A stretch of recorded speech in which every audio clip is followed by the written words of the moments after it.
Salut les amis, bienvenue sur Jinkonga Tutoriel, une chaîne de référence pour une solution fiable à tous vos problèmes liés dans le domaine du génie civil. Merci de votre fidélité, merci de vous abonner massivement sur notre chaîne YouTube, likez nos vidéos, commentez ainsi que partagez. Voilà, nous allons continuer nos séries de formations. En titre de rappel, Jinkonga Tutoriel met à votre disposition un livre de robot structural analysis. Voilà, donc vous avez deux parties ici. Il y a la partie résistance sur matériaux, donc RDM, ainsi que le béton armé. Voilà, les livres est là. Et donc, pour tous ceux qui veulent avoir les livres, c'est juste question de me contacter inbox. Vous avez, mes informations sont là. Vous avez donc le deux numéros. Il y a un numéro WhatsApp ainsi qu'un numéro d'appel. Et ou carrément, écrivez-nous directement sur l'adresse email jansinkunga@gmail.com. Ok, nous allons donc échanger afin que vous puissiez avoir ces livres. C'est un livre purement professionnel. Ça va vous aider de manière à ce que vous puissiez donc combler vos vides et vous serez tellement très calé dans les calculs des structures par robot structural analysis. Ok, donc comme je viens de dire là, donc c'est subdivisé en deux parties. Vous avez la partie résistance sur matériaux ainsi que la partie béton armé. Voilà. Alors, la formation que nous allons faire tout à l'heure, nous allons répondre à une question d'un abonné. Ok, donc j'ai reçu une question d'un abonné ici. Je vais essayer un peu de lire ça ensemble avec vous.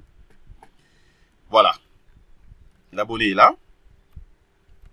Ok, donc nous allons lire afin de répondre directement. Voilà. Bonjour, ingénieur. C'est depuis hier, hein, puisque moi j'ai lu ça aujourd'hui. Bonsoir, ingénieur. Je suis régulièrement tes vidéos sur YouTube.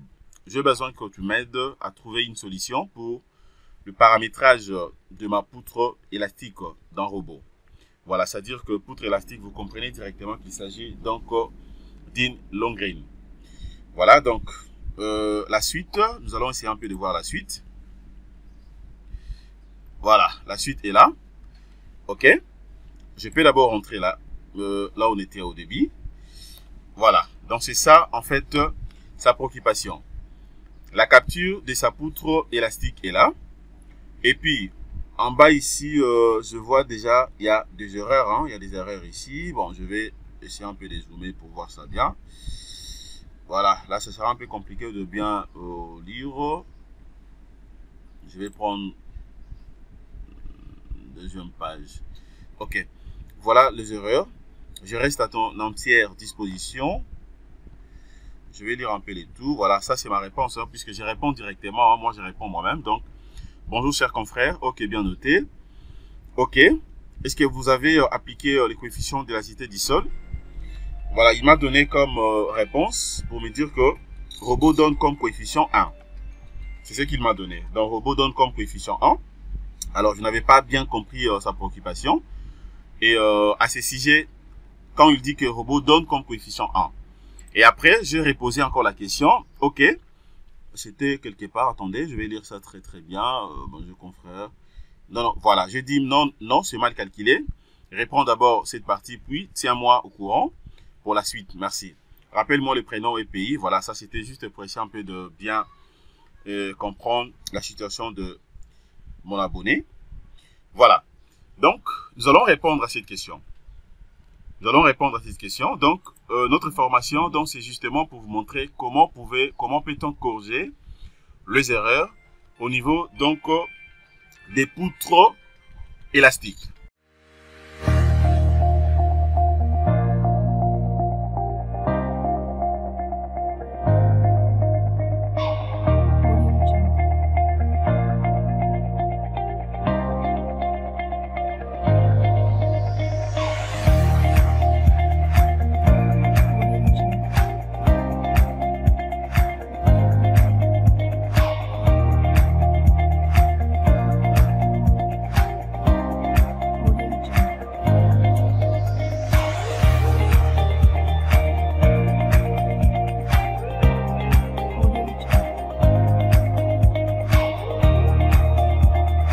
Bienvenue sur Jinkonga Tutoriel. Comme je l'ai dit dans mon introduction, je vais vous montrer comment corriger les erreurs au niveau des poutres élastiques, communément appelées Longren. Alors, déjà, il faut comprendre que lorsque vous modélisez un projet, par exemple ce projet, la longrine est là, ok? Au début, il faudrait que vous puissiez d'abord comprendre comment votre longrine va fonctionner. Est-ce que la longrine sera directement posée en contact direct avec les sols, ou bien votre longrine va se reposer sur un massif, par exemple de béton cyclopéen, ou bien un autre massif. Ça, c'est d'abord un élément de détail. Ça va vous aider de comprendre si vous allez... Donc, c'est vraiment important que vous puissiez appliquer le coefficient d'élasticité du sol. Alors, pour notre cas ici, nous allons considérer que la longrine va se reposer directement au sol. OK? Comme le cas de notre très cher abonné. Et donc, cela revient à dire quoi ici? Étant donné que ça, c'est un projet qui sera donc érigé dans un sol inondable également. Et puis, la longrine sera directement en contact avec les sols. Et donc, je suis obligé d'appliquer le coefficient d'élasticité du sol ici. OK? Alors, vous allez voir comment je vais procéder. Mais tenez déjà que les coefficients d'élasticité du sol ici, vous avez la possibilité de les calculer. On les calcule. Voilà, donc après calcul, vous allez prendre tout simplement la valeur et puis vous venez directement appliquer. Ou par contre, si vous refusez calculer vous-même par la main, vous pouvez ordonner aussi que le robot puisse calculer pour vous. Mais il faudrait que vous puissiez vraiment respecter beaucoup de paramètres pour ne pas commettre des erreurs.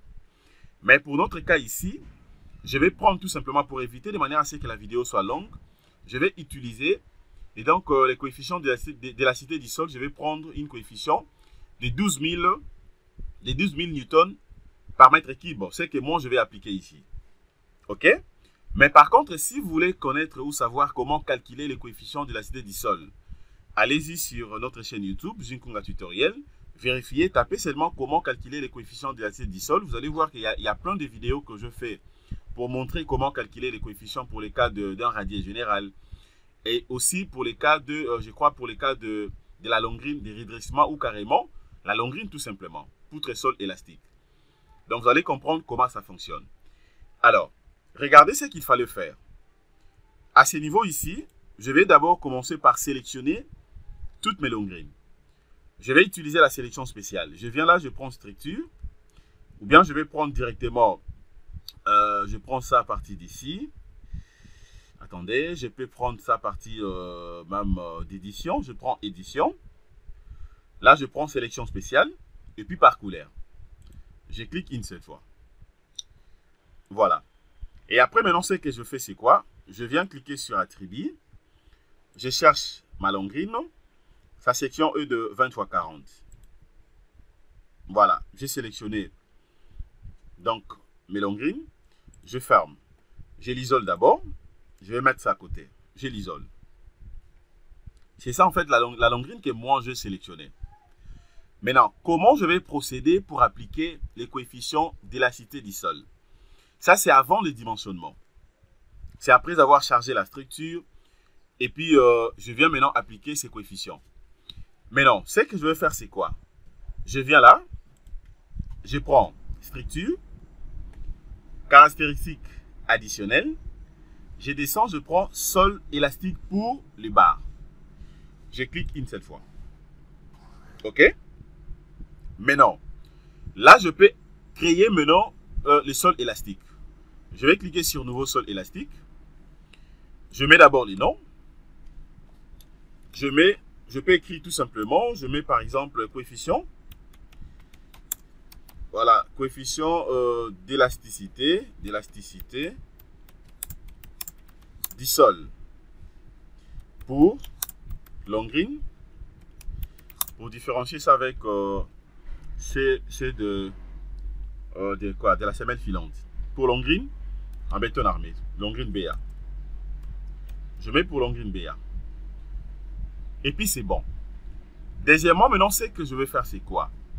Si par contre, je vais calculer ces coefficients à partir d'ici, je peux venir là, je viens sur coefficient d'élasticité du sol, je clique une seule fois. Je clique. Voilà. À ce niveau ici, je vais insérer d'abord les différentes couches du sol. Je viens ici. Je vais définir donc la charge estimée de la fondation. Je mets ça ici. Et puis, je vais définir maintenant la section de la longrine. C'est-à-dire les A et le B. J'insère. Et dès que je finis le tout, Je vais cliquer sur OK jusqu'à tel point que je vais calculer, je vais générer maintenant la vraie valeur calculée de ces coefficients de la cité du sol. Et j'applique, et puis je peux directement évoluer. Mais à ce qui nous concerne, je vais appliquer directement. Je viens là. Je vais rentrer. C'est un coefficient que je vais insérer suivant la direction de... C'est le coefficient KZ. OK? C'est le coefficient KZ. Vous allez voir que dans d'autres livres, c'est communément appelé coefficient de ballast. On peut appeler ça les coefficients de ballast, ainsi que il y a d'autres noms qu'on peut utiliser. À ce qui me concerne, comme je l'ai dit, le coefficient que moi je vais insérer ici, ce coefficient est exprimé, donc là c'est en kilopascal, je peux prendre ça comme ça, oui. Donc je considère ça en kilonewton par mètre cube. Donc je viens là, je prends la valeur de 12 000. Je prends 12 000. C'est bien sûr après calcul. Et puis j'ajoute, dès que j'ajoute, le coefficient est là. Et puis j'applique. J'applique. Il y a ces messages qui apparaissent. Cette opération peut modifier la base des données contenant des informations sur la structure. Elle peut également changer les résultats. Oui, j'accepte. Voilà. Une fois appliqué, regardez maintenant la structure vient de changer. Vous voyez? Il y a des ressorts un peu partout. Cela revient à dire quoi? Le coefficient de la cité du sol maintenant est pris en compte. Je l'ai inséré ici. Et là, j'ai inséré au niveau de, donc, auprès de tous les éléments. J'ai inséré déjà ces coefficients. Vous voyez? Donc, c'est ça les coefficients à insérer. Vous avez vu, donc la valeur que moi j'ai utilisée ici n'est pas 1. C'est un coefficient qu'il faut calculer. Même si vous calculez à la main, vous n'aurez pas la valeur de 1 que notre ami avait trouvé ici. Regardez, je peux vous montrer selon sa réponse ici. Attendez, je vais rentrer là. Je vais rentrer. Voilà. Robot donne comme coefficient 1. Non, non, robot ne peut pas te donner comme coefficient 1. C'est-à-dire que si tu reçois les coefficients 1, c'est-à-dire que déjà, il faut comprendre que tu n'avais pas respecté la procédure. Les données que vous avez insérées, ce sont des données qui n'étaient pas peut-être bonnes. Ok, donc suivez cette formation et puis vous allez respecter la procédure. Vous allez voir que ça va aller, donc il n'y aura pas de souci. Je vais rentrer là et puis je ferme. Dès que je ferme, eh bien, c'est déjà entré. Je fais clic droit. Je vais prendre attribut. Clic droit attribut. Je viens sur modèle. Voilà, je vais cocher sol élastique et puis j'applique. Voilà, tout est là. OK? Donc là, c'est bien, je viens d'insérer ça. Maintenant, à ce niveau, ce que je vais faire, c'est quoi? Je vais maintenant lancer les calculs. Je relance les calculs.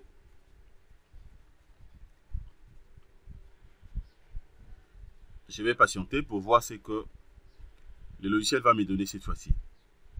Donc, c'est ça la procédure. Les coefficients 1 là, ce n'est pas de vous-même d'insérer la valeur 1. Non. Ces coefficients, ça c'est calcul. Ça c'est calcul. Il y a une formation que j'ai mis là. J'avais montré, je crois que j'étais en train de montrer comment calculer, comment dimensionner un radier nerviré ainsi qu'un radier plat. Vous allez voir comment j'ai décortiqué tout ça. Je crois même que c'était à la main. Donc, suivez la formation et puis vous allez suivre. Vous allez comprendre comment ça fonctionne. Voilà, je vais patienter. Voilà, c'est tout. Je viens de relancer les calculs. C'est déjà bon. Voilà. Maintenant, je reprends ma sélection. Sélection spéciale. Je prends toujours... je vais prendre toujours long green. Sélection de tout. Je l'isole encore. Ok, ça je peux fermer. Voilà. C'est à ce niveau maintenant que je peux analyser maintenant, étudier mes long green afin de voir quelle est la long green la plus sollicitée. Je viens là, je prends résultat, mais attention, il faut toujours vérifier ici. Hein, je prends la combinaison. Ok?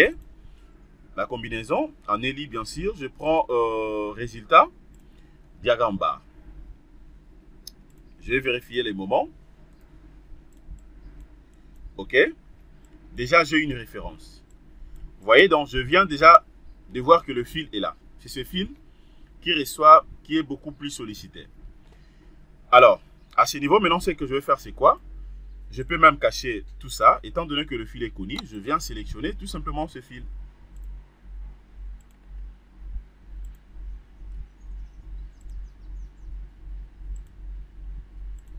Voilà, je vais sélectionner tout ça. Donc, c'est pour dire que j'ai trouvé déjà la longrine la plus sollicitée. C'est ce fil. Je vais passer au dimensionnement. Je clique là. Dimensionnement.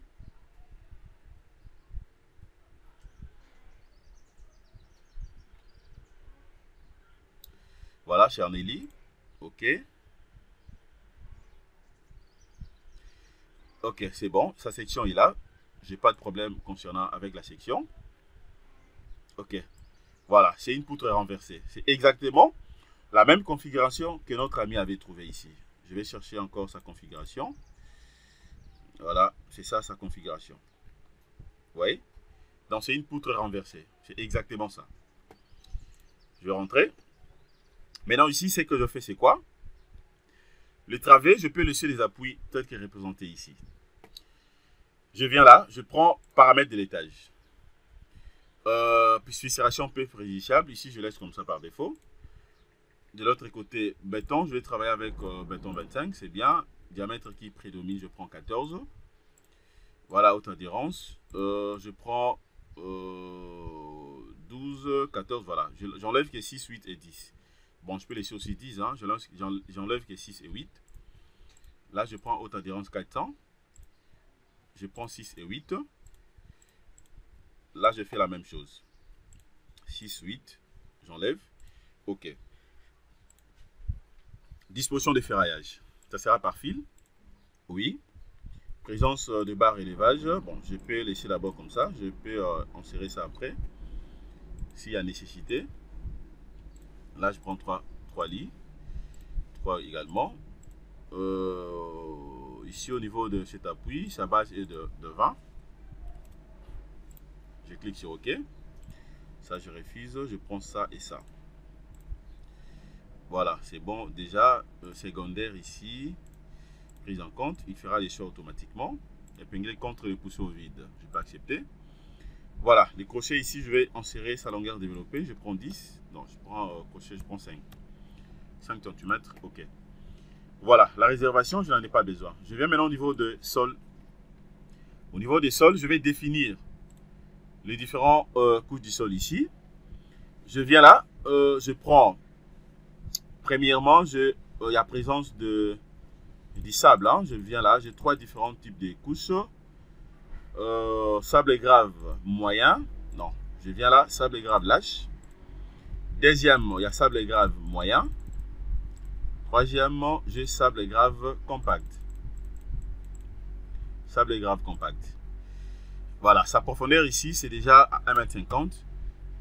Donc là, l'équimule, maintenant, ça fera 2,5. Voilà, 2,5, c'est bon. OK? 2,5. Niveau de nappe phréatique. C'est comme je l'ai dit, la présence de l'eau, déjà une profondeur de 2,50 m également. Je prends, bon, je peux prendre même 1,5. Il y a présence de l'eau, 1,5. OK? C'est bon pour moi, j'applique. C'est bien. Et je ferme. Je viens là maintenant sur option géotechnique. Les coefficients ici, je vais augmenter un tout petit peu. Je prends 1,5, 1,5. Au glissement tout comme au renversement. Et puis ma contrainte. Si vous avez déjà une contrainte, vous venez ici, vous insérez la contrainte. À ne pas confondre ici. Si vous avez une contrainte admissible, vous insérez ça directement ici. Mais si par contre au niveau de laboratoire, vous avez aussi des contraintes comme contrainte en ELI, tout comme en LS, vous venez ici pour les différencier. Voilà, moi je vais utiliser la méthode de laboratoire pour que la contrainte soit calculée. Je clique sur OK. Et là c'est bon. Je viens maintenant là, je vais prendre analyse, paramètres de dessin. Je vais cocher tout ça afin d'avoir une bonne description. Et puis je lance les calculs. Voilà, je vais voir à quoi ça ressemble. Je vais voir à quoi ça ressemble. OK, exactement. Regardez ce que moi également j'ai trouvé ici. Vous voyez? Je vais analyser ça avec la résolution de notre ami. C'est exactement la même chose. Vous voyez, c'est exactement la même chose. Regardez maintenant comment je vais porter la correction. Donc, ce que j'ai reçu, c'est quoi ici? Dimensionnement, capacité du sol. La résistance du sol ne satisfait pas les exigences de la norme pour ELI travé numéro 1. Donc, c'est pour dire quoi ici? Je suis obligé de porter une correction par rapport à ces feedbacks que j'ai reçus ici. Je clique d'abord sur OK. Je vais rentrer là. Je viens de l'autre côté. Alors, par rapport à ce que j'ai reçu comme feedback, j'ai plusieurs possibilités de porter ma correction. Soit, je peux aller revoir la méthode de calcul. Vous voyez, je peux venir là. Je viens là. Au lieu d'utiliser la méthode de laboratoire, si par contre que la contrainte est connue, je peux insérer tout simplement la contrainte admissible du sol. Et je réponds les calculs. Alors, ce qui me concerne, étant donné que la contrainte n'est pas connue, je vais travailler avec la contrainte, la méthode de laboratoire. Alors, je peux maintenant faire quoi? Je ne peux pas aussi modifier donc la stratification du sol. Je viens là, je vais rentrer tout simplement au niveau de dimension. Je vais augmenter premièrement la section de mes longueurs. Je vais travailler avec une base de 20 x 60. Là aussi, je prends base 20 x 60. Attendez, je prends là 20 x 60. J'applique. 20 x 60. J'applique. Vous allez voir que ça va marcher sans problème. 20 x 60.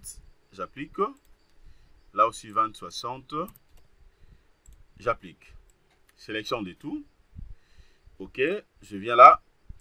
Voilà, toujours de laboratoire. Et là, maintenant, je vais relancer les calculs. Attendez. Voilà, je relance maintenant les calculs.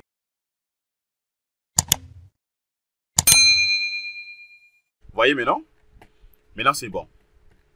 Regardez ce qu'il m'a proposé. Et là, j'ai tous les éléments nécessaires. Vous voyez?